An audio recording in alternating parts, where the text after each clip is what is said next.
réellement le tribalisme au Cameroun, président? Je salue votre question parce que c'est important de commencer comme ça. Quand on parle de tribalisme, il y a l'idée, n'est-ce pas, du tribalisme, l'idée. Oui. La manière dont, de manière conceptuelle, on envisage le phénomène, on le décrit, on l'analyse. Il y a la réalité tribale. La réalité tribale, la tribalité, qui n'a rien à voir avec le tribalisme, il y a la tribalité. Justement. Donc la tribalité est un fait qui est là. Maintenant, comment fait-on pour passer de la tribalité au tribalisme, c'est-à-dire une situation où les communautés tribales sont dans des relations antagonistes, pour ne pas dire de quasi-guerre tribale. Oui. Ouais, très bien. Bon, très bien. Quand vous prenez tout ça, quand vous prenez le concept du tribalisme, quand vous prenez la tribalité en tant que concept, en tant que réalité, etc., quand vous vous situez dans l'angle de la politisation de la tribalité, etc., vous comprenez très bien que, n'est-ce pas, on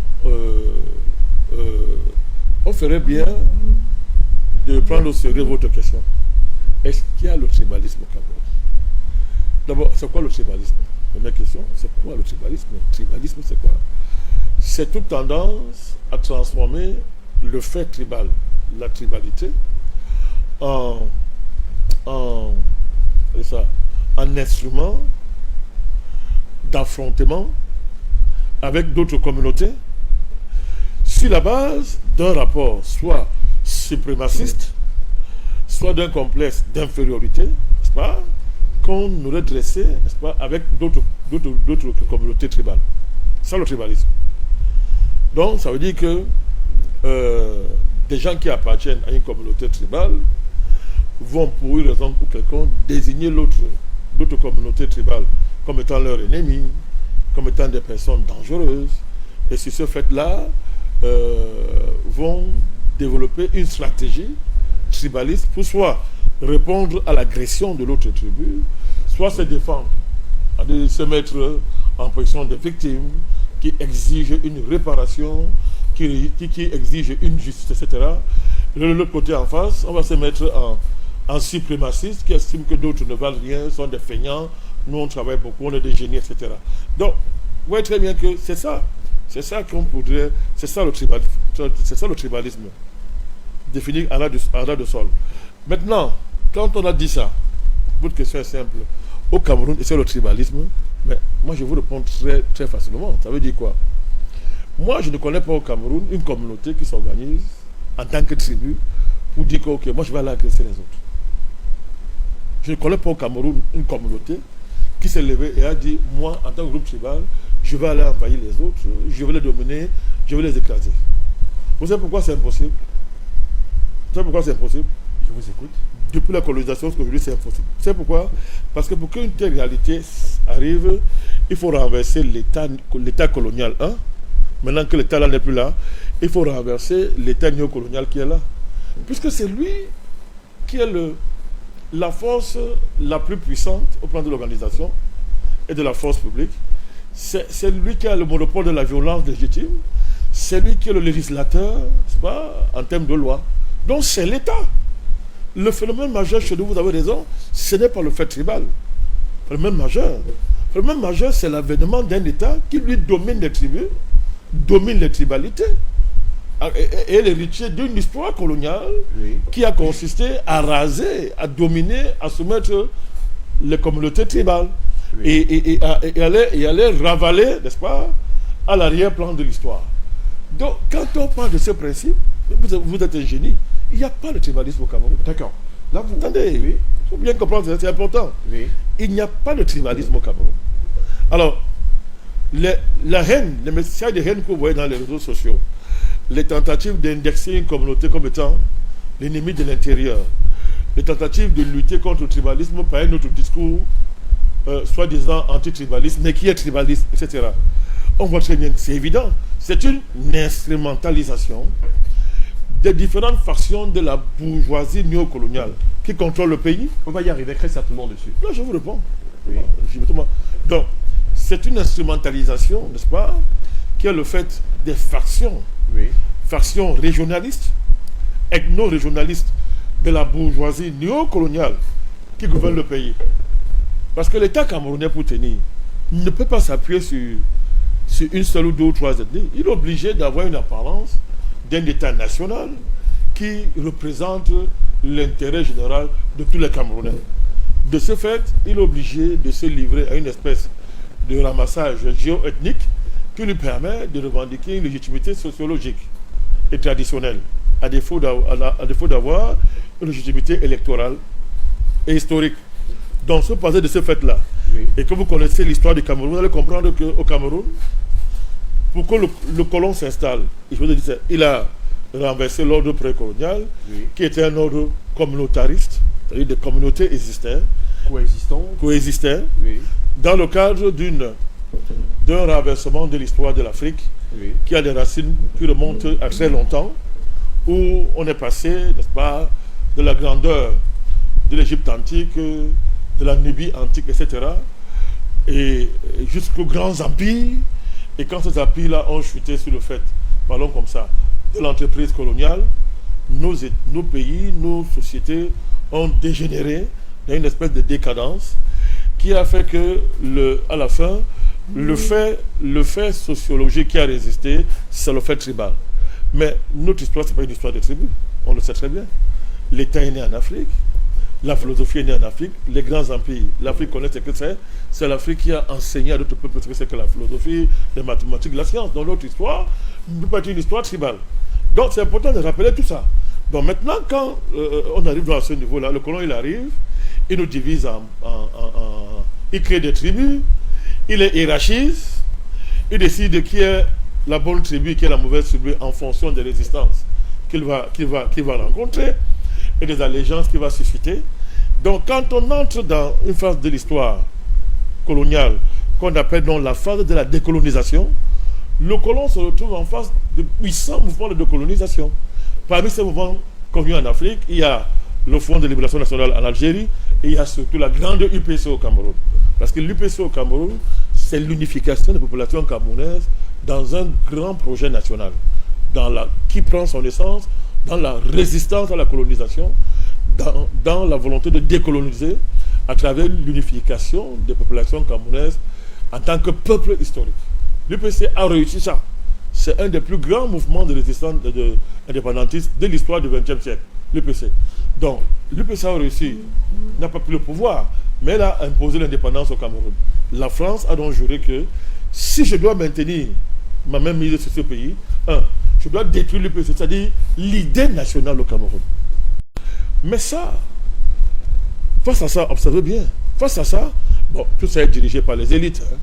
Chaque élite, n'est-ce pas, doit avoir son morceau tribal derrière lui, son bétail tribal derrière lui, pour aller négocier son insertion dans l'appareil d'État. Et du coup, observez bien, comme malgré tout ça, l'impôt n'est pas tribal, l'armée n'est pas une armée tribale, l'État lui-même ne peut pas être un État tribal, l'État doit lui apparaître comme étant le fédérateur national. Et pour ça, malheureusement pour lui, il ne peut pas utiliser un discours qui va heurter son créateur, le colon, n'est-ce pas? Il est donc obligé de parler d'unité nationale, etc. En même temps, en évitant de s'approprier, n'est-ce pas, la véritable source historique de l'unité nationale. C'est la contradiction qui travaille l'État du Cameroun. C'est pour ça que vous voyez, à tout moment, lorsqu'il y a une élection présidentielle qui arrive, il y a cette résurgence, n'est-ce pas, des discours haineux, des batailles, n'est-ce pas, des discours pour la haine, parce que c'est ça qui est la base de la politique au Cameroun. La négation de l'histoire du Cameroun, la négation de l'UPC. Donc il reste quoi? Il reste les guéguerres entre les grandes familles qui se partagent le pouvoir au Cameroun sous la direction de leur tuteur étranger. D'accord. À la suite de ce que vous êtes en train de dérouler, Président, je dirais tout simplement que beaucoup s'accordent à dire qu'il y a un véritable problème de partage du gâteau national. Sinon, lorsqu'on revient sur le déroulé que vous avez fait, qui se range sous le prisme socio-anthropologique, où les Camerounais ont eu une véritable coexistence et cohabitation pacifique dans les années 1900, avant l'arrivée du colon, qui d'une manière ou d'une autre a divisé pour mieux s'installer. J'aimerais bien savoir, est-ce que au sein de l'état profond du Cameroun, la manière de gérer, la manière de gouverner n'amènerait pas à ce que les uns et les autres disent qu'il existe un véritable tribalisme? Non, c'est-à-dire que c'est... Oui, Oui, et ça c'est quand on manque de profondeur d'analyse. La vérité est que le gâteau là qu'on doit partager sera toujours petit tant que l'indépendance n'est pas réelle. Tant qu'il n'y a pas de souveraineté. Parce que qu'est-ce que l'indépendance?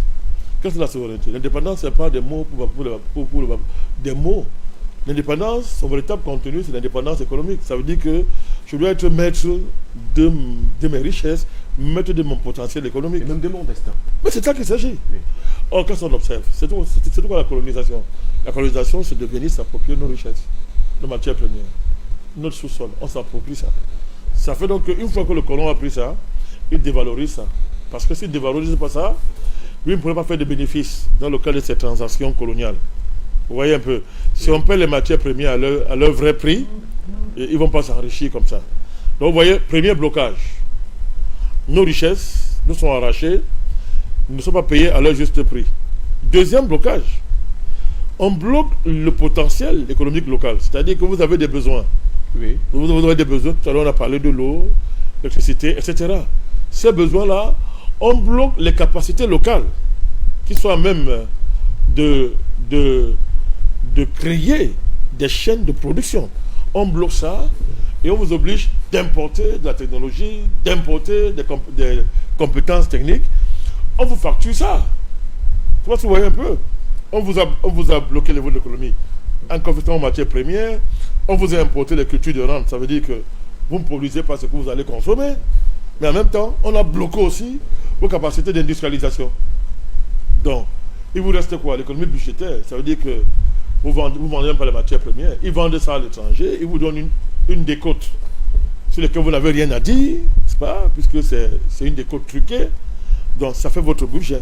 Quand vous dites attendez, quand vous dites il s'agit de qui? Mais le colon. Oui.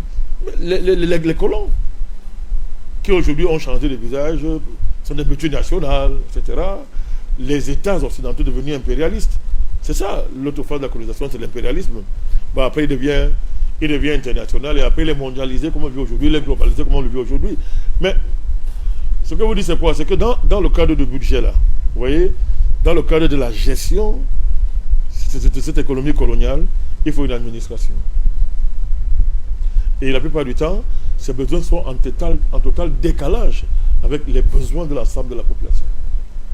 Puisqu'à partir du moment où l'économie est bloquée, à partir du moment où vous ne pouvez même pas produire de la monnaie, à partir du moment où l'éducation qui est censée produire les cadres, qui en principe devrait développer le potentiel économique, mais ce sont tous des gens qui font des rapports dans des bureaux, des gestionnaires de dossiers.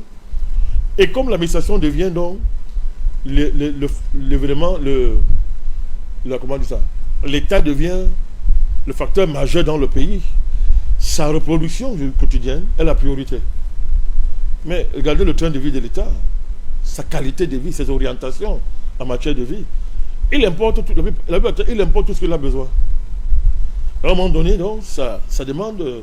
à un moment donné, il y a un décalage entre le train de vie de l'État et... La réalité? Non, le peu d'argent qu'on nous laisse. Alors, au lieu de satisfaire les besoins de la population, l'État, lui, choisit de satisfaire ses besoins. En disant que non, mes besoins sont ceux du pays. Mes besoins sont prioritaires, mes besoins sont l'intérêt général. C'est le problème que nous avons. Ça fait longtemps, comme vous dites, du coup, au Cameroun, il y a un décret. Chaque fois qu'il y a un décret, on dit fameux article 2. C'est symptomatique. Parce que tous ces privilèges qu'on donne à ces gens-là, c'est un coût qui paye. C'est le débrouillard, n'est-ce pas, qui paye, alors que lui-même, son avenir économique est bloqué de manière structurelle, parce que je suis en train de vous dire. Vous voyez comment, à un moment donné, plus on s'est endetté, maintenant qu'il faut rembourser, on arrive à une espèce de surtaxation, n'est-ce pas, qui arrive dans une situation où, comme vous dites, le Camerounais lambda a l'impression que lui, il est né pour travailler et nourrir une administration qui ne lui apporte pas grand-chose de manière fondamentale. Est-ce que ce Camerounais lambda peut donc espérer que du jour au lendemain, les choses pourraient changer? Il n'y a pas à espérer, les choses doivent changer. Ça va beaucoup changer. Ça change. Je ne suis pas un pessimiste, je ne suis pas aussi un nihiliste.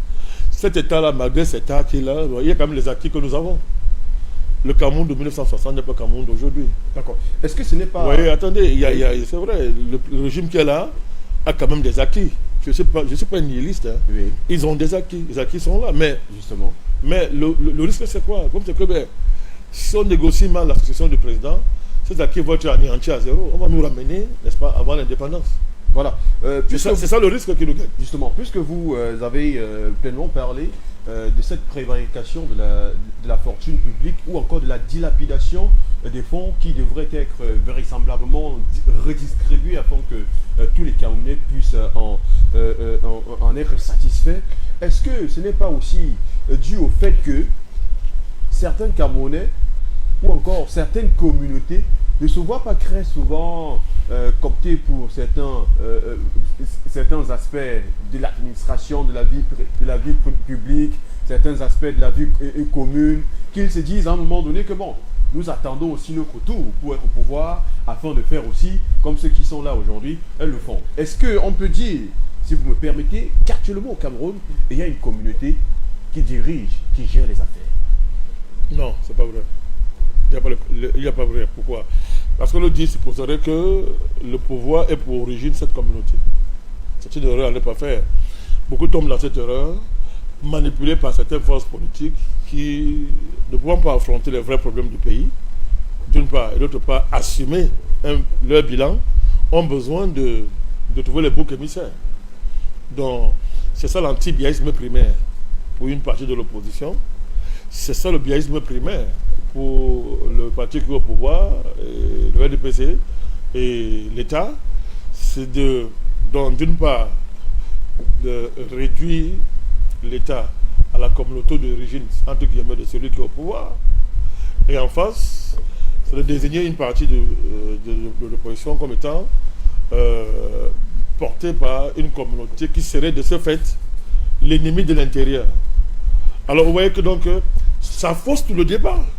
Vous voyez? Ça fausse tout le débat parce que le vrai débat, je vous ai dit, c'est comment nous avons acquis notre indépendance. Le vrai débat, c'est est-ce que nous sommes les hommes sur la terre, même les hommes sur la terre, avec 2 pieds, des bras comme tous les autres, avec une intelligence comme les autres. De ce point de vue, on peut faire chez nous ce qu'ils ont fait dans leur pays, c'est-à-dire on peut développer notre industrie, on peut révolutionner notre système scolaire, nos universités, on peut valoriser nos cultures, on peut gérer notre monnaie nous-mêmes, on peut faire tout ça, on peut se protéger, tout ça. Bref, toutes les tâches de la modernité qui sont censées être le fait des citoyens modernes, des gens, n'est-ce pas, qui sont en phase avec l'histoire. Voilà le vrai débat. Mais je vous dis que cette entreprise nationale a commencé avec l'UPC et est montée à un niveau très élevé. Puisque je vous dis, dans l'histoire de l'Afrique, on ne compte pas 2 grands... Il n'y a pas 3. Hein. Vous avez le Fonds de libération nationale d'Algérie, vous avez le Cameroun, dans certaines mesures l'ANC. Mais l'histoire de l'ANC, comme vous le disiez, on vous dit que non. L'UPC les a formés. L'UPC a formé les gens. Les gens ne le savent pas. Oui, oui. Quand vous voyez l'Afrique du Sud, on vous parle de l'UPC. Quand on parle de l'histoire de l'Afrique du XXIe siècle, on parle de l'UPC. Donc ça veut dire qu'il faudrait, d'une manière ou d'une autre, dire que Mandela devrait également vouer beaucoup de respect. C'est ça, c'est un fait. Ils se sont inspirés beaucoup, entre autres, de l'UPC camerounaise. C'est un fait, c'est même pas un débat. Donc, c'est pour dire donc, vous voyez très bien que le débat, il est là.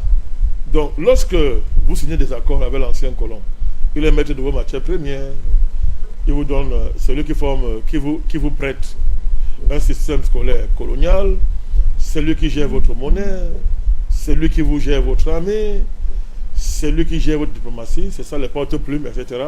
Mais vous voyez très bien que, alors, soit on continue l'œuvre de libération nationale, soit on se contente de l'ordre colonial ou bien néocolonial. Je vous ai dit, c'est le budget, c'est l'appartenance, n'est-ce pas? C'est un rapport à l'État où on est censé bénéficier des privilèges de l'État. Et là, on arrive dans votre question à savoir quelle est la communauté qui profite de l'État. Dans le cas du Cameroun, il n'y a pas une seule communauté qui profite de l'État. C'est un ensemble de communautés, c'est une alliance de communautés. C'est une alliance, d'abord, ce n'est même pas une alliance de communautés. C'est une classe. Vous comprenez? C'est une classe. Ne parlons pas de communauté quand on parle de l'État du Cameroun. C'est un mensonge. C'est une classe sociale. C'est une classe sociale qui est constituée d'endocolons. Je les appelle les endocolons. Ils sont placés là et ils tiennent là parce qu'ils sont en phase avec le projet de continuité coloniale. On laisse l'économie aux colons, on lui laisse la culture, etc. Nous, on gère l'État. On est dans une administration. Et nous, on a le budget. Alors, comme pour avoir le budget, je vous ai dit, je veux simplifier les choses. Prenons l'exemple. Un pays comme le Cameroun, la CEMAC, c'est 30 000 milliards de francs CFA. L'ensemble de la CEMAC. Oui. C'est 30 000 milliards. Donc, le Cameroun, lui seul, c'est 15 000 milliards. C'est le leader de la sous-région. Moi, je pose une question. Notre budget, c'est combien? On est à 5 000 milliards de budget. J'arrondis un peu. Oui. C'est pas très loin des chiffres, disons, c'est ça un peu là. Oui, justement. Mais où sont les 9 000 autres milliards? Ça va où? Ça va où? Chez le colon, certes. Ah, mais vous avez tout compris. Vous avez tout compris. Donc, du coup, vous voyez très bien qu'il y a une répartition de travail. Du coup, bon, ceux qui sont là maintenant, à partir du moment où votre élite nationale refuse de se battre pour que on sorte d'un tel rapport et qu'on ait un budget conséquent, c'est-à-dire que 15 000 milliards de francs CFA, de mon regard. Ça veut donc dire que cela aurait une incidence sur le satisfait des Camerounais. Bien sûr, puisqu'il faut... Relativement à cette histoire de tribalisme. Puisque toute l'économie néocoloniale qui consiste à ce que une bonne partie de notre richesse soit transférée immédiatement à l'extérieur, parce que notre économie est contrôlée par les entreprises coloniales qui sont là, mais notre élite politique ne veut pas remettre ça en cause. Elle veut seulement gérer le budget. Donc du coup, les élites orientent dans leur communauté à regarder et à dire que non, c'est une communauté qui mange. C'est pas vrai. Les bêtis n'ont pas profité du pouvoir comme les autres communautés du Cameroun. Vous n'avez qu'à aller là-bas, il faut raisonner comme ça. C'est l'un des endroits, j'ai sorti un peu de là le week-end passé. C'est triste, on est encore en pleine forêt tropicale. Faites-le, vous allez voir. Donc on raconte des histoires. Je dis, puisqu'on veut parler leur langage, oui. Ouais, parlons leur langage. L'ennemi du président, sa région d'origine. Allez là-bas. Il y a une grande pauvreté qui règne là-bas. Mais maintenant, on vous dit que c'est la communauté. Donc la communauté doit manger avec le président, si le président a mangé, si on doit parler comme ça. Ou que c'est n'importe quoi. Et président, ici on disait... Non, c'est une bourgeoisie, c'est une classe. Ici on disait certainement c'est une classe de privilégiés. Il y a eu un certain embourgeoisement de certaines élites de cette partie-là qui amène à ce que certains Camerounais aujourd'hui soient en colère, soient frustrés, se disant peut-être que c'est une communauté qui gère, alors que peut-être le président de la République s'arrange à ce que tous les Camerounais soient dans tous les... Produits pour vivre. Il doit produire un ensemble de biens nécessaires à la survie des populations. C'est ça qu'on appelle l'économie. Hein. C'est l'économie. Mais quand vous regardez au Cameroun, notre économie est contrôlée par qui? Nous importons tout ce que nous voulons consommer. Et nous ne produisons pas ce que nous devons consommer. Et c'est la contradiction de base. Or, l'économie serait que nous produisons d'abord ce que nous voulons consommer. Vous voyez? Mais si vous importez tout jusqu'au cul-dent, vous êtes constamment déficitaire. Vous allez vous endetter, n'est-ce pas? Et il faut que les gens remboursent. Et l'administration qui est là, lui, il veut gérer un budget. Au lieu de réfléchir à une véritable transformation de l'économie qui va donc dégager une grande richesse, n'est-ce pas? Mettre les Camerounais au travail. Du coup, ce sentiment-là, communautariste, va être marginalisé. Mais je vous dis que quand les élites veulent gagner des postes au cœur de l'État, ils mobilisent leur communauté sur la base d'un discours de mensonge. C'est comme si l'État camerounais n'est pas un État tribal, c'est un État néocolonial. Pour qu'il soit un État tribal, il faut qu'il soit la création d'une communauté ethnique. Ce n'est pas le cas au Cameroun. Ce n'est pas le cas. C'est un État étranger, son créateur, c'est le général de Gaulle. Mais est-ce qu'on pourrait donc... Attendez, mais je vous donne l'histoire. C'est celui le père. Oui. Bon, maintenant, de 60 ans aujourd'hui, il y a des évolutions, il ne faut pas aussi exagérer. Il y a une grande évolution. C'est une dialectique. D'un côté, les forces conservatrices qui veulent nous ramener, nous figer dans le cadre néocolonial, et des forces de progrès qui, caïn veulent se battre pour qu'on en sorte. C'est ça la réalité à l'heure actuelle. C'est pour ça que la succession du président est déterminante. Parce que si les forces réactionnaires gagnent, je répète encore, elles vont nous ramener 100 ans en arrière. La Côte d'Ivoire, c'est un exemple. La RDC, c'est un exemple. Regardez autour de nous, le Tchad et ailleurs. Quand les successions sont mal négociées, le pays recule. Regardez le Centrafrique. Donc, pour citer plein d'exemples. Donc, nous ne sommes pas, on n'est pas loin de là, on n'est pas loin de ça. C'est ça qui est important. Dans le discours que nous tenons, nous devons faire extrêmement attention. Il faut éviter de jouer le jeu de ceux qui répandent le mensonge et l'obscurantisme. De tous bords, de tous les bords. Parce que c'est faux. Vous avez très bien fait de demander, Cameroun, y a-t-il le tribalisme? De manière structurelle, il n'y en a pas. Mais de manière subjective, que des élites, des groupes qui veulent accéder au pouvoir, et voilà, allument le feu du tribalisme pour essayer de souder leur communauté derrière eux, dans le cadre de la surenchère, pour l'occupation des postes, ou bien la conquête du pouvoir d'État. D'accord, sans essayer de jouer au jeu de certains leaders d'opinion à travers le territoire camerounais, beaucoup s'accordent à dire que le tribalisme existe au Cameroun dans la mesure où, pour certaines nominations à des postes clés de la vie de l'État camerounais, on ne peut qu'observer des personnes qui sont liées à une même proximité sociologique, notamment du sud, du centre et de l'est. Vous qui êtes un observateur très averti et même aguerri de la scène politique, sociale et même sociopolitique, quelle est la réponse que vous pouvez apporter à cela? Puisque si on va par exemple dans les différentes représentativités départementales à travers le Cameroun, il est observé que dans plusieurs départements, ce sont des préfets qui viennent du même aire géographique. Les arrondissements, ce sont les sous-préfets qui viennent du même aire géographique.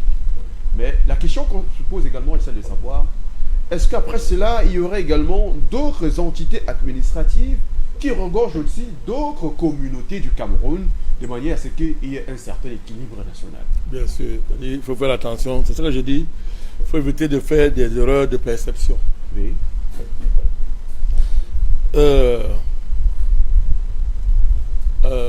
Généraliser quelques nominations à une communauté est un jeu dangereux.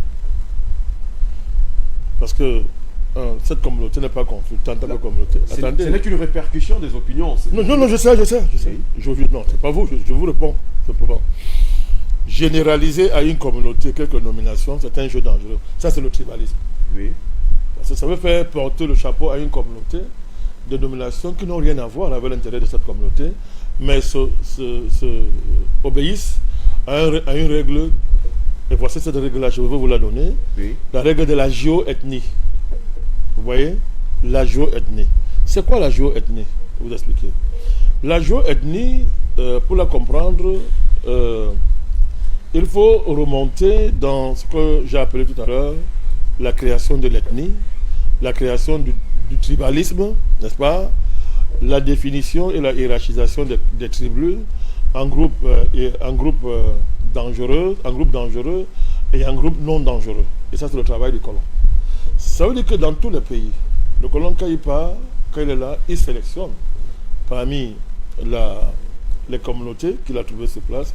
Il va sélectionner ce qu'il va appeler les bonnes communautés, c'est-à-dire les 3 communautés qui se sont alliées à lui et qui lui ont fait allégeance. Il va les élever au niveau du pouvoir dans une société. Et ça va créer ce qu'on appelle un axe de pouvoir. Vous voyez ça? Un axe de pouvoir. L'axe de pouvoir, là, il est géoethnique. Pourquoi? Parce que dans géoethnie, il y a géo. C'est-à-dire une géopolitique des ethnies. Oui. Une géopolitique des ethnies. C'est-à-dire qu'il est question de s'assurer que l'équilibre de pouvoir fonctionne par la confrontation de groupes ethniques les mieux organisés, ou bien par une cohabitation des groupes ethniques les mieux organisés, choisis comme tel par le colon. Venons au Cameroun, pour être plus clair. Vous allez voir qu'au Cameroun, Swahili, c'était ce qu'on appelait l'axe nord-sud. L'axe nord-sud, pourquoi? Parce que il fallait donner à Idjo une base politique qu'il n'avait pas. On a fabriqué le concept de Grand Nord. Mais le Grand Nord, dans la réalité, c'était quoi? C'était la domination des Peuls sur les autres composants socio-ethniques qui composaient cette région-là. On a créé le Grand Nord. Il n'y avait pas de Grand Nord, en fait, puisque les Kédi et les autres sont là. Mais les Peuls, comme Aïdjo, lui, il était un peu nous parler comme ça, et que les Peuls, là, historiquement, on sait ce qui s'est passé dans cette région-là, lors de l'islamisation, etc., avec les Danfodjo et les autres, et tout. Donc le colon suivre ce type de rapport, n'est-ce pas, pour créer ce qu'on appelle le Grand Nord, qui servait de base à Aïdjo. Mais pour qu'il puisse gouverner, on lui a adjoint le Sud, d'où l'axe Nord-Sud. Le Sud parce que c'est le Sud chrétien, soi-disant, et avec une dorsale économique puissante, depuis le Mongo, jusque dans tout, en passant par le port de Douala, jusque dans les grandes plantations de cacao, café, dans le sud et le centre là-bas. Donc vous voyez très bien comment, n'est-ce pas, on essaie d'organiser une régulation géo-ethnique du pouvoir, mais sans consulter les communautés. Sans les consulter dans le sens où il y aurait une réunion de ces communautés qui désignerait tel. Non, le choix comment on dit ça? Le choix est, comment on dit, il est confidentiel. Il est complètement confidentiel et il s'opère dans des réseaux qui ne sont pas tribalistes, qui sont ésotériques, maçonniques, réseaux chrétiens, etc. Avant d'être tribal, il faut bien comprendre cette affaire-là. Donc ce n'est pas tout le monde qui est membre de la communauté qui peut accéder au pouvoir. Il faut en plus qu'il soit recyclé dans des structures qui dépassent l'ethnie. Les loges, où il s'opère une espèce de sélection qui n'est pas ethnique des élites, mais qui est une sélection, je vous rappelle, basée sur l'allégeance ésotérique. Il faut bien comprendre ça. Mais c'est un facteur très important. Mais c'est très important. Parce que si vous ne comprenez pas ça, quel est le risque? Nous allons dire par exemple que le président Biya a gouverné avec les bêtis. Mais est-ce que c'est vrai? C'est pas vrai? Qu'il y ait des bêtis à des postes stratégiques, c'est un fait. Ça ne fait pas de ce pouvoir un pouvoir bêtis. Parce qu'il ne peut pas gouverner le Cameroun en s'appuyant seulement sur les bêtis. C'est impossible. Oui, c'est vrai. D'où l'alliance avec le Nord, vous voyez, les Belobo Magari, les Chiroma, avec les anglophones, premiers ministres, etc. Une faction Sawa, une faction Bamileke, etc. Vous voyez que ce sont des groupes historiquement organisés qui ont eu à jouer un rôle auprès du colon, ou bien que cooptés par le colon, au détriment des autres groupes ethniques. Vous voyez que le Cameroun, là, le groupe ethnique, là, se limite au Béti, du moins, au Paouin. Attendez. Je voulais vous poser, président. Je vous démontre ça. Vous me permettez de vous poser il y a 376 ethnies au Cameroun, c'est pas ça? Justement. Bon alors, elles ne sont pas toutes représentées dans l'État. Justement. Mais attendez. Parce que ce n'est pas toutes les ethnies qui ont un niveau d'organisation qui les permettent de prétendre peser dans à l'échelon national. Alors, vous allez donc voir que les groupes qui pèsent à l'échelon national sont les groupes que le colon a sélectionnés en fonction de l'allégeance. Maintenant, comme de manière fondamentale, ils vont tenir les postes essentiels de l'État. C'était pareil sur Aïdjo, hein? Mais ce n'était pas une raison pour dire que c'est un régime tribal. Non, il n'était pas tribal parce que le régime là, il est néocolonial. Celui qui l'a créé, c'est le colon. Et l'essentiel de ces leviers de reproduction sont sous le contrôle du colon, pas sous le contrôle des ethnies, qui étaient déjà déclassées dans le cadre de la colonisation, étaient déjà marginalisées dans le cadre de la colonisation. Je répète encore, aller dans les villages, aller dans ces aires, parlons comme ça, géo-ethniques, pour comprendre ce que je suis en train de vous dire. Qui s'enrichit? Ce sont les élites. Les populations sont extrêmement pauvres. Donc, d'où la nécessité donc, de dresser les communautés les unes aux autres pour avoir des fiefs et des gens qui sont derrière. Ils sont obligés de faire ça. En dehors de ça, manipuler les gens par le football et la débauche qu'on répand dans le pays. Il faut bien regarder ce qui s'est passé. Ce n'est pas un pouvoir ethnique. Ce que vous dites, ce sont des petits opposants qui veulent distraire les gens. Au Cameroun, quand l'élite est produite par l'État, l'élite, c'est une production de l'État, coiffée aussi, n'est-ce pas, par la tutelle étrangère. Soyez un peu plus clair, lorsque vous dites qu'au Cameroun, l'élite est produite par l'État, pour que le Camerounais puisse comprendre, est-ce que l'élite ou encore l'État donne des richesses à l'élite pour qu'elle puisse, elle aussi, soutenir le fonctionnement financier et économique du Cameroun, ou alors... Aucune tribu au Cameroun n'a les structures qu'il faut de manière autarcique pour produire les élites. Ça n'existe pas. Qu'est-ce qu'une élite? C'est quelqu'un qui a fait un certain parcours scolaire, qui a accumulé un certain capital social, pour parler comme Bourdieu, social, c'est-à-dire un capital universitaire, scolaire, qui lui permet, n'est-ce pas, de pouvoir accéder aux fonctions de l'État. On est d'accord là-dessus? Justement. Ou bien faire les affaires. Bon, maintenant, réfléchissez très bien. On ne peut pas arriver à un certain niveau d'affaires sans l'appui de l'État. On est d'accord? C'est vrai. On ne peut pas non plus...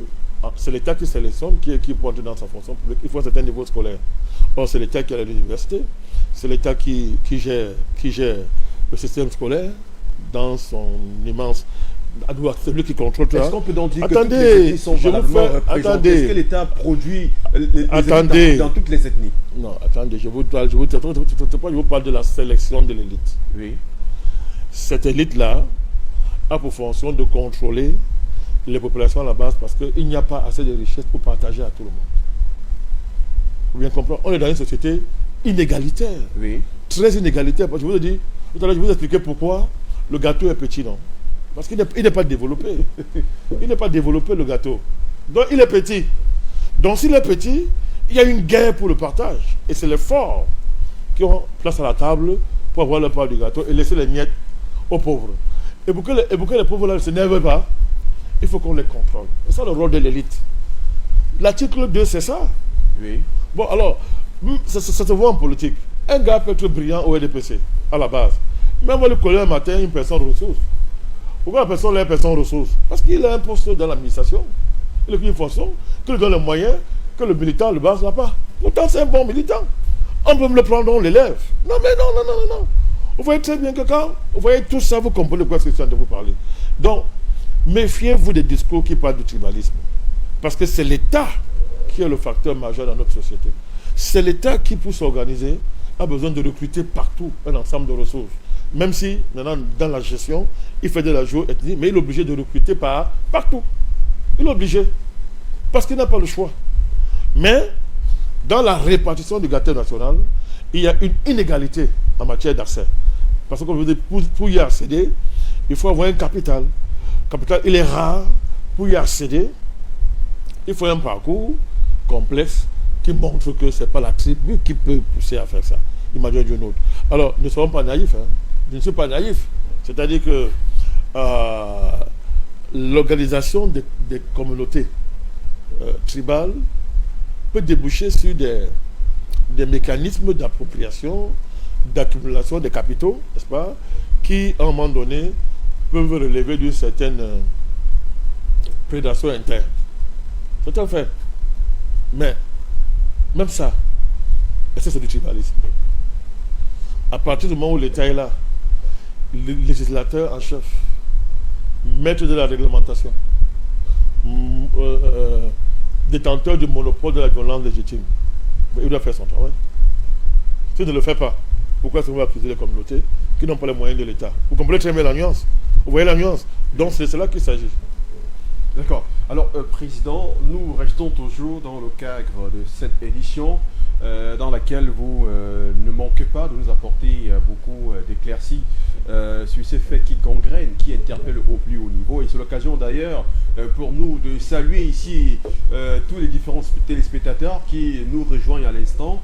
Sachez tout simplement que vous êtes sur Pan-African Media TV et que vous regardez Presse Géopolitique, votre magazine qui passe en revue l'actualité géopolitique du continent et d'ailleurs. Vous le regardez très certainement sur YouTube ou Facebook et n'hésitez pas de partager avec tous vos différents amis et toute la famille afin que nous puissions bien entendu comprendre tous ces décryptages, tous ces commentaires et toutes ces différentes analyses qui sont apportées. Et c'est par là que je vais devoir vous poser cette autre question. Au moment où la présidentielle de 2025 est en train d'approcher, parce qu'il faut le dire, ça va servir bien entendu de prétexte pour cette émission, on a sur la toile des velléités de tension entre différents militants de partis politiques, au-delà même d'une analyse socio-anthropologique que nous avons eue sur ce plateau, de l'analyse socio-géographique que nous avons faite. Nous avons des militants des différents partis politiques. Nous avons les militants du RDPC, les militants du MRC, les militants du PCRN et de bien d'autres partis politiques qui se battent, qui combattent. Et on se pose bien la question de savoir quel est le véritable souci lorsqu'on sait que les partis politiques ont pour véritable fonction ou rôle de conquérir le pouvoir et de le conserver afin de développer ou d'améliorer les conditions de vie des populations. Mais sur la toile, on voit comme une espèce de haine, de tiraillement, de combat, de bataille entre eux. Mais ils s'éloignent visiblement de l'objectif qui est le RDPC. C'est quoi le problème? C'est le contrôle du pouvoir d'État. Je vais vous démontrer une contradiction qui est liée à tous ces gens-là. Vous voyez, comment pour vouloir conquérir l'État, à partir d'une querelle, à partir d'une unité tribale, pour gérer un État, lui, qui est fondamentalement multitribal. Je répète. Oui. Comment peut-on vouloir conquérir le pouvoir d'État sur une base géotribaliste, ethno-régionaliste, Oui. et maintenant diriger un État, lui, qui est un État multitribal, forcément, parce que c'est un État, quand on le regarde pour le gérer, c'est forcément une alliance. C'est forcément une alliance pour le gérer. On ne voit pas qu'il y ait une manipulation déjà à ce niveau. Il y a de la manipulation.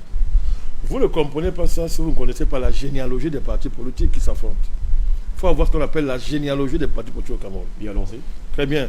Le PCRN, il a une généalogie. Quand vous la connaissez, vous comprenez le problème de son leader. Il n'y a pas de débat là-dessus. Vous prenez le MRC, sa généalogie est connue.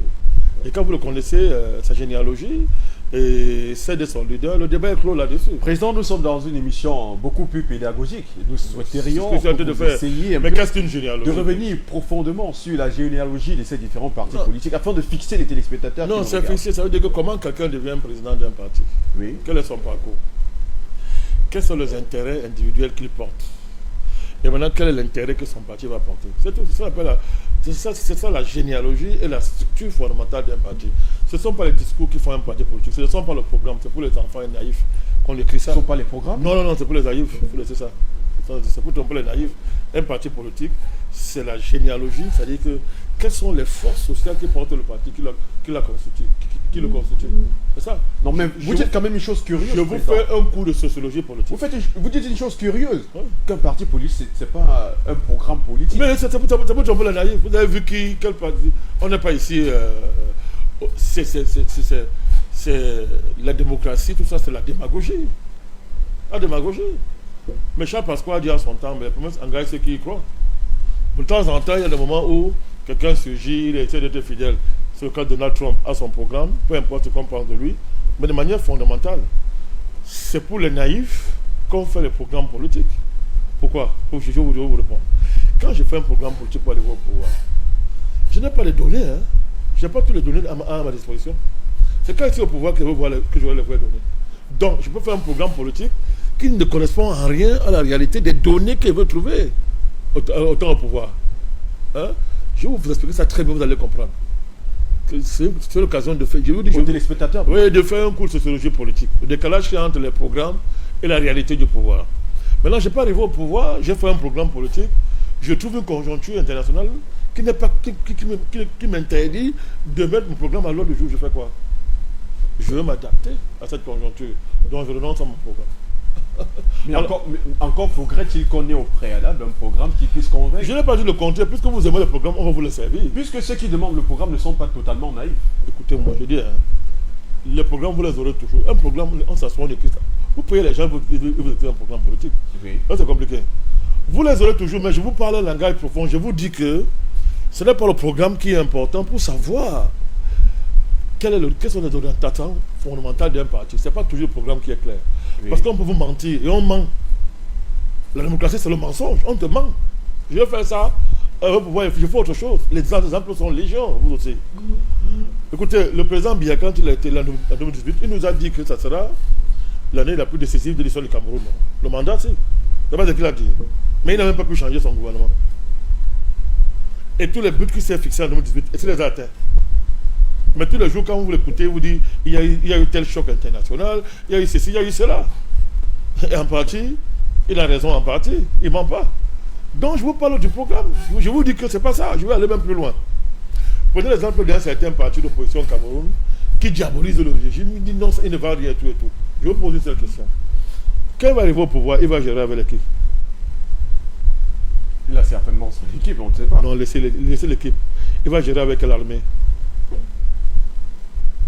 Bon, avec l'armée. Est-ce que l'armée appartient à un chef d'État ou l'armée appartient à l'État? Dans ce cas, vous ne diabolisez pas. Vous ne dites pas qu'il a échoué, il n'a rien fait. Parce que s'il a échoué, mais l'armée qui va laisser là a aussi échoué.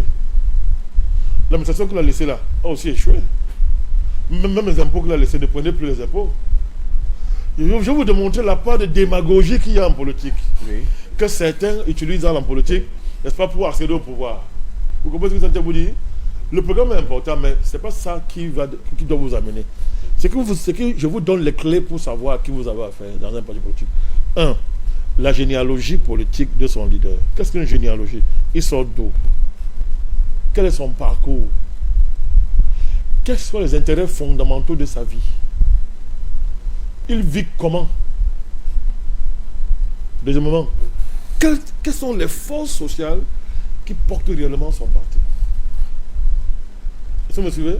Donc, je peux vous faire un grand programme politique, mais si dans mon programme, si dans la structure de mon parti, vous comprenez? Oui. Si la matrice de mon parti est portée, écoutez-moi bien, par une tribu, un groupe ethnique, les choses sont claires. Si mon parti est porté par les hommes d'affaires,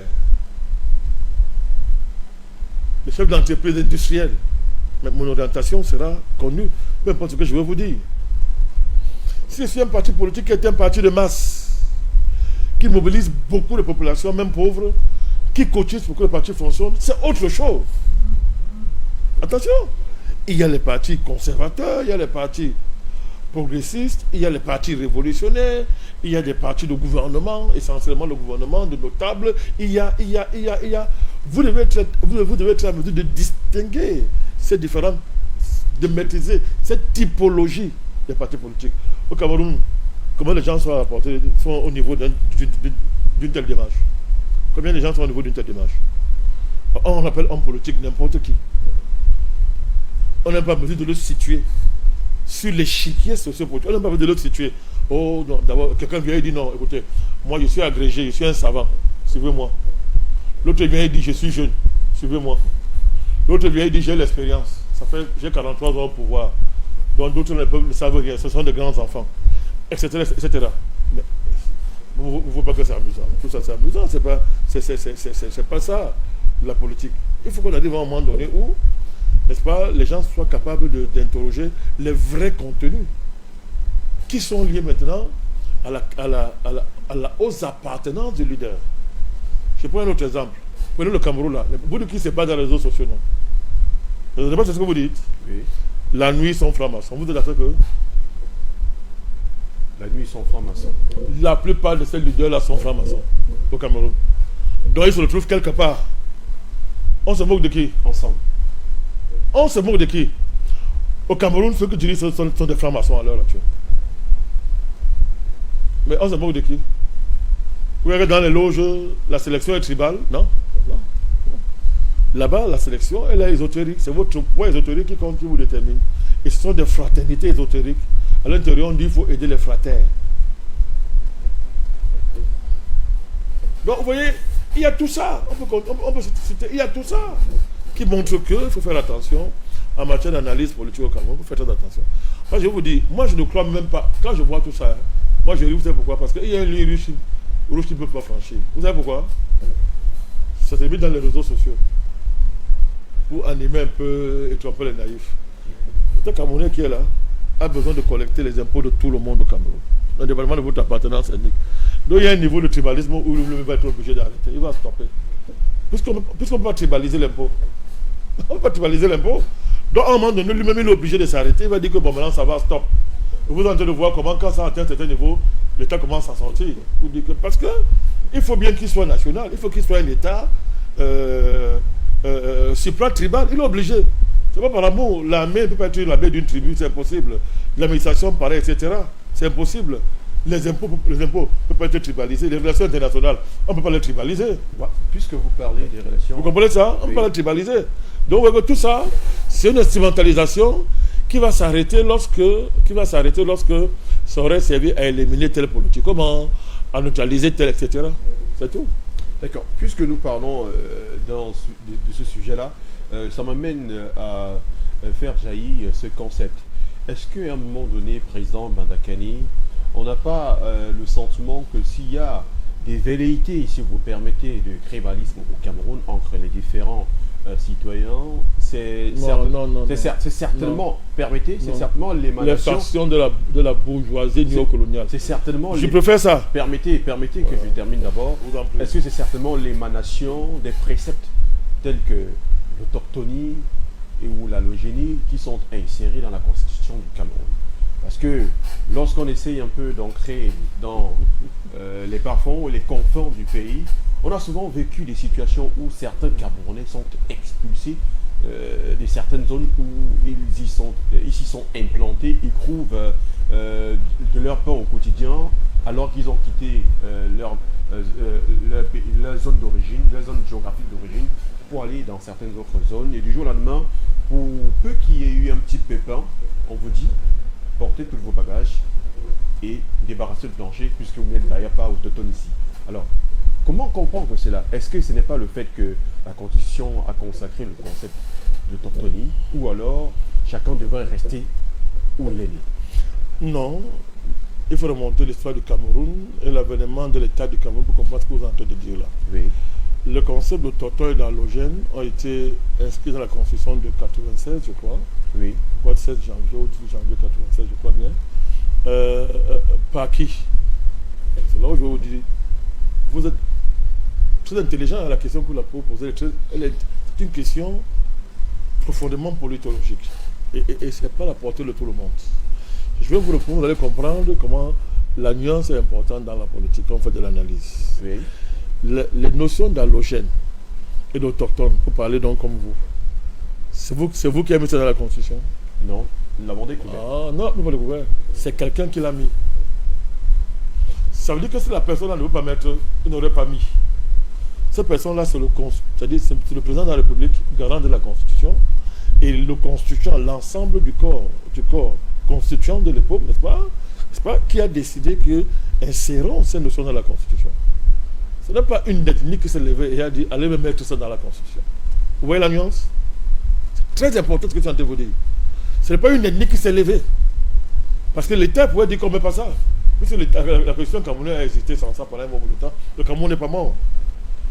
Mais c'est qu'à la faveur, vous voyez, à la faveur du retour au multipartisme, donc, par exemple, moi j'appelle ça, c'est-à-dire, pour gérer une des contradictions majeures du paysage politique camerounais, à savoir la tentation suprémaciste. Je ne sais pas si vous me suivez bien là. Oui, je vous entends. La tentation suprémaciste et son revers, à savoir le contre-suprémacisme.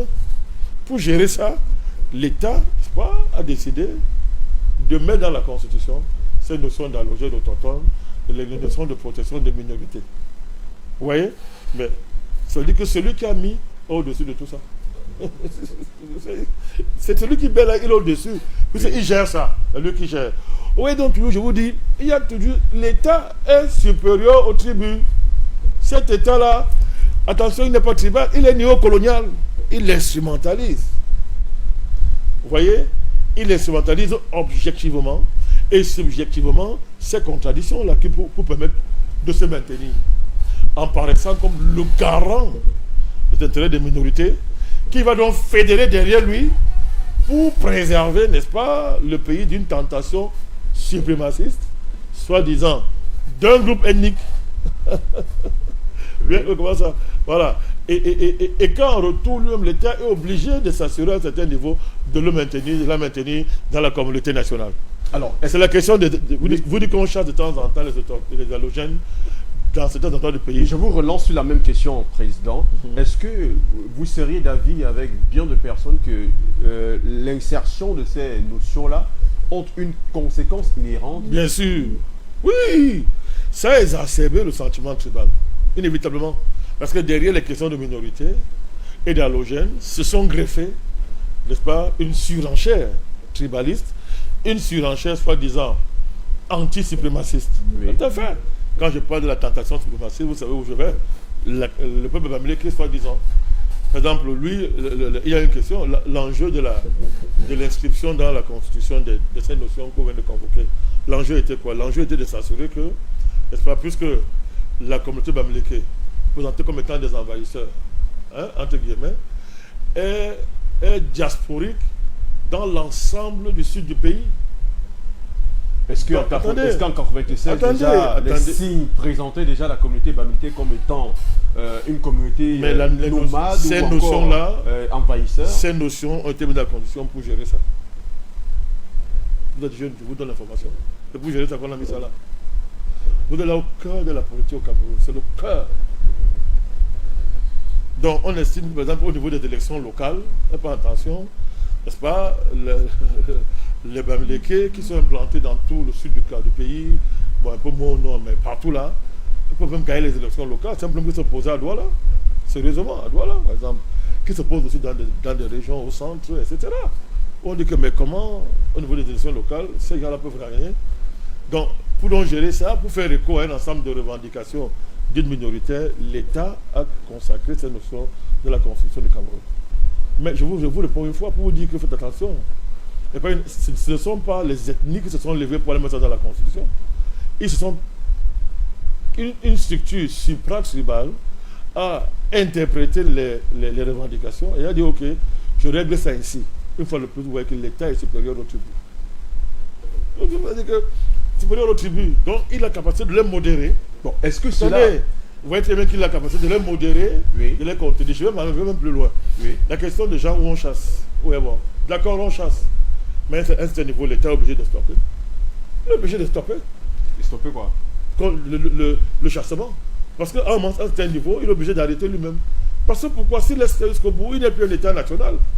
On va dire que mais tu es le chef c'est un gang ethnique qui est au pouvoir. L'État ne peut pas laisser ça. D'autant plus que je vous dis... Sauf que vous comprenez avec moi que jusqu'ici, l'État n'a pas encore réagi ou encore... Non, il a réagi déjà. Promptement. Non, il a commencé à... Je vous ai dit, il ne peut pas ne pas réagir. Oui. Et je vous dis, c'est impossible. Parce qu'on ne tribalise pas l'impôt et oui, on tribalise pas les relations internationales. Oui, ça c'est vrai. C'est vrai, comme vous avez compris ça, il y a beaucoup d'intérêts au Cameroun qui ne permettent pas une excessive tribalisation, une possible tribalisation au pouvoir d'État. C'est impossible. Oui. Voilà, donc c'est ce que je suis en train de dire. Et pour qu'une ethnie domine le Cameroun, il faut qu'il mobilise un ensemble de ressources nationales et internationales pour le faire. Or, cette mobilisation elle-même ne peut pas se faire totalement sur une base tribale. C'est impossible. Ceux qui ont essayé, ça ne va pas marcher. Posez la question anglophone. Ils ont essayé d'internaliser une cause à partir de substrat tribalo-linguistique. Vous voyez, ça a échoué. Vous pouvez pas, au Cameroun, c'est complet, vous ne pouvez pas faire ça. Donc vous voyez très bien que, quand vous voyez très bien qu'on a l'État, n'est-ce pas, a pris en charge un ensemble de revendications pour modérer, n'est-ce pas, on va appeler ça, ces différentes tentations. Oui. Mais dans le fond, vous allez voir que ces différents groupes ethniques, entre guillemets, savent très bien qu'à un moment donné, en dernière instance, c'est l'État qui va arbitrer tout ça.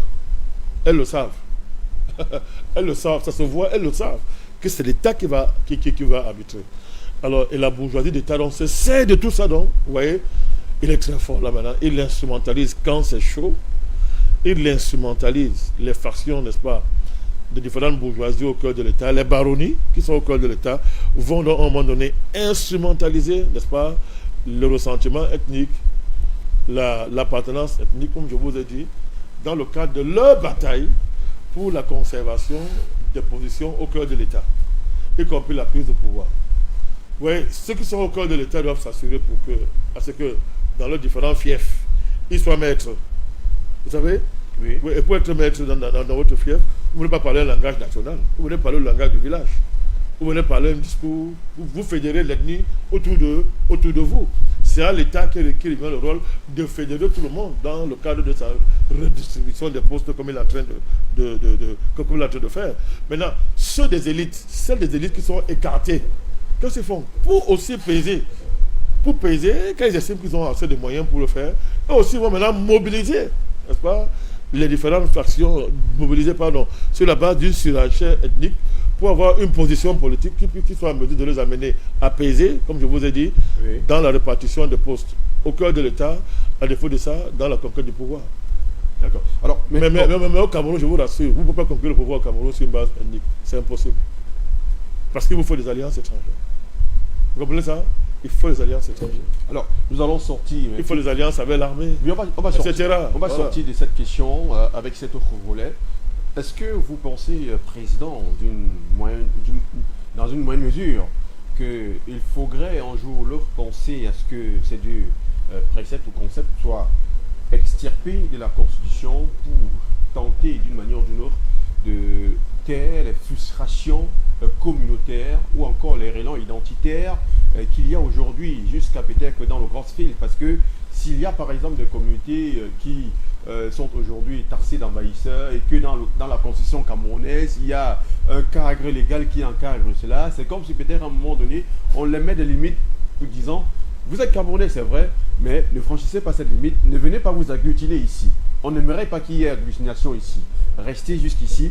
Et là, est-ce qu'à un moment donné, on ne devrait pas retirer cela parce que tout Camerounais devrait être libre d'aller et de venir partout où il veut? À ce processus, moi je qualifie d'un processus de régulation politique étatique. Oui. Il faut opposer un processus qui est, lui, social, qui est naturel devant vous, que vous ne voyez pas. Il y a le brassage ethnique, il y a les mariages interethniques, etc., Oui. qui ont pris une dimension dans notre pays qu'il ne faut pas négliger. Donc, n'oubliez toujours pas, il y a les deux faces de la médaille, il faut voir ça. Donc, c'est pour ça que je dis toujours, nous sommes condamnés à vivre ensemble. L'attribuer notre origine, si vous voulez, mais notre avenir n'est pas attribué. C'est un fait. Ça, c'est clair. Oui, c'est clair. Donc c'est clair parce que on ne va pas retourner à l'arrière. Et deuxièmement, pour avancer, il faut qu'on embrasse le Cameroun tel qu'il l'est, tel qu'il doit se construire. C'est la raison pour laquelle j'ai posé une question fondamentale dès le début. Voilà. Existe-t-il? J'appelle ça la camerounité. C'est la camerounité. Oui. C'est ça l'héritage, je précise. C'est ça l'héritage de nos ancêtres qui sont battus pour notre souveraineté, pour notre indépendance. Vous voyez très bien que à partir du moment où chacun refuse la camerounité, on refuse le Cameroun pour faire passer nos communautés d'origine avant la camerounité qui est l'avenir de notre avenir, on va échouer. On va échouer parce que même quand vous aurez plus le pouvoir sur une base tribale, vous êtes obligé de réunir tous les Camerounais. C'est la raison pour laquelle. Vous êtes obligé de les réunir. C'est la raison pour laquelle j'ai d'ailleurs posé la question en début d'émission. Existe-t-il réellement le tribalisme au Cameroun? Parce que vous avez par exemple des Camerounais du Sud qui se sont mariés avec des Camerounais du Nord, des Camerounais du Nord qui se sont mariés avec des Camerounais du littoral, ceux du littoral qui sont mariés avec ceux de l'Est, et ainsi de suite. Avec cette osmose, avec cette collégialité maritale, est-ce qu'on peut se dire qu'il y a ce multiculturalisme, il est multiple, qui ne peut exister que dans le cadre de l'unité nationale. C'est-à-dire que s'il n'y a pas l'unité, nos multicultures vont s'affronter. Donc pour les modérer, il faut l'unité nationale. Vous voyez que c'est une dialectique. C'est une dialectique qui nous condamne à vivre ensemble, qui nous condamne à conjuguer la camerounité, n'est-ce pas, comme étant le lieu de dépassement de nos origines tribales. Je ne sais pas si vous voyez l'affaire. Oui. Pour être plus clair, je vais vous prendre d'autres exemples, terre à terre. Hein. Vous dites comment est-ce qu'on trompe les gens. Écoutez, si on prend l'exemple d'une communauté comme la communauté Bamileke, c'est valable pour toute notre communauté au Cameroun. Si vous prenez un milliardaire Bamileke, un riche Bamileke qui a sa fille qui doit marier et que sa fille lui apporte un pauvre pousseur Bamileke et qu'en face de lui il y a le fils d'un ministre de la République qui est là, qui n'est pas d'origine Bamileke, il va choisir qui? Naturellement, il va aller vers le bourgeois. Où sera alors la tribu à ce moment-là? On ne va pas se moquer des gens. Même dans les tribus, il y a différence de position. Il y a les pauvres, il y a les moins pauvres, il y a les plus pauvres, il y a les riches. Ils n'ont pas les mêmes intérêts. Donc même dans ce, vous voyez que la tribu est toujours instrumentalisée. Vous voyez? Parce que je vous dis, la tribalité, c'est-à-dire les richesses culturelles, les richesses anthropologiques, les richesses, les trésors, les joyaux de nos différentes tribalités ne peuvent s'épanouir que dans l'ouverture. C'est-à-dire que le Bamileke, parlons de lui, il ne peut s'épanouir que par rapport à ce qui est différent de lui. Vice versa, de manière fondamentale, votre Bamilekitude, pour parler comme ça, prend toute son originalité, sa richesse, face d'une différence. Vice versa, mon cher Aman, il n'y a pas de tribu meilleure. Il n'y a pas une tribu qui est meilleure qu'une autre tribu, c'est faux. C'est très faux. Toutes les tribus ont les défauts et les qualités. Le génie tribal est un génie biface. Vous comprenez ça? Le génie tribal, il est biface, il a deux faces. Il a une face ténébreuse, que si vous gérez mal, il va vous produire des démons qui vont tout détruire. Il a une face lumineuse. Quand c'est bien géré, ça rayonne. Ça produit de la vie, ça produit beaucoup de belles choses. Donc, Donc, l'art de la politique, l'art de la constitution étatique, c'est de savoir magnifier, vous voyez, Oui. ce que chaque tribu a de bon. Il faut créer un contexte qui ne va pas valoriser les défauts des tribus, mais plutôt leurs qualités. Or, au Cameroun, on a un malheur. Le malheur, c'est quoi? Le malheur, c'est que le colon a magnifié les défauts de nos tribus en créant des asymétries, n'est-ce pas, entre les tribus, en disant, vous êtes une très bonne tribu, vous là, vous êtes des pour gouverner, etc. D'autres là sont des esclaves, ils ne peuvent pas gouverner, ils sont ceci. D'ailleurs, ils sont acéphales, c'est-à-dire les tribus sans tête. Hein? D'autres sont les tribus, les lignagers, les lignagères. D'autres sont céphales, c'est-à-dire qu'à l'ouest, bien organisé, même au nord, l'amido, etc.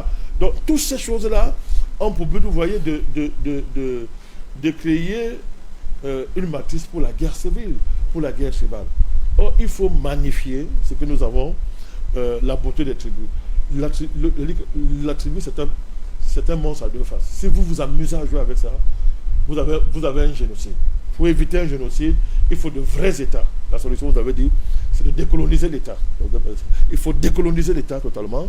Il faut le décoloniser pour qu'enfin les Camerounais se retrouvent, n'est-ce pas, dans une véritable dynamique de récréation d'un État qui serait un État vraiment, comment dire ça, consensuel, n'est-ce pas, dans lequel ils vont se retrouver parce qu'il a été décolonisé. Il s'est réconcilié avec l'histoire de notre pays, de manière à ce que toutes les communautés se retrouvent. Pour ça, il y a beaucoup de choses à faire. Il faut revoir la question foncière. Il faut la revoir. Est-ce que la question foncière, même au centre de tout débat? Mais c'est ça le problème, il faut la revoir. Parce que cet État qui est là, il est le prédateur, il est le premier prédateur foncier, l'État. Mais c'est la base de quoi il le fait? En niant notre héritage ancestral en matière de terre. Comment est-ce que nous on conçoit la terre? L'Africain ne conçoit pas la terre comme un bien à vendre. Ce n'est pas une marchandise. La terre, c'est un être vivant. On ne l'aliène pas. Mais cet État, il est héritier d'un droit foncier colonial qui lui fait de la terre une marchandise qu'on peut s'approprier dans le cadre d'un titre foncier. C'est cette guerre-là qu'il y a entre, d'une part, d'un côté l'État, d'autre part, les communautés autochtones, et d'autre part, les communautés autochtones avec les communautés soi-disant allogènes. Donc, il faut bien qu'on règle ça dans un autre rapport à la terre. Et vous savez que si on règle ça, ça débouche naturellement, obligatoirement, sur ça va dégager beaucoup de choses. Vous voyez, un nouvel équilibre entre l'État, parlez-moi comme ça, et les communautés locales, dans le cadre d'une vraie décentralisation cette fois-ci. Pas une décentralisation administrative, une vraie décentralisation. C'est important. Et quand on va faire ça, on aura en partie, la question tribale, on va la désamorcer. Et à la fin, on en sortira, on va tuer ça pour mettre le communauté au travail dans le cadre d'un vrai projet national de développement. C'est ce qui s'est passé en Europe. C'est pas la magie, il s'est passé en Europe. C'est quoi l'industrialisation? Allez bien réfléchir, vous allez voir. Ça a été une entreprise qui est partie des communautés locales européennes et occidentales. Oui, c'est parti de là, les communautés. On s'est organisé, on est arrivé à des chambres de métiers, etc.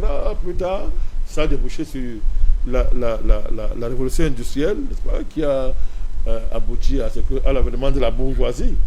Mais c'est le contraire chez nous, c'est le colon étranger qui vient créer une sous-bourgeoisie, n'est-ce pas, à l'intérieur du pays, qui, elle, est coupée du pays réel, coupée du pays, à travers ce qu'on appelle l'administration, qui les met au-dessus des autres populations, et il les regarde comme étant des indigènes. Il remplace le colon, les indigènes, et même ils disent que non, le commandement, comme parlait en français, il dit, nous on exerce le commandement. Concept purement colonial. On n'a pas encore eu un changement de mutation, une mutation mentale au cœur de notre administration, pour qu'elle ne considère plus les populations comme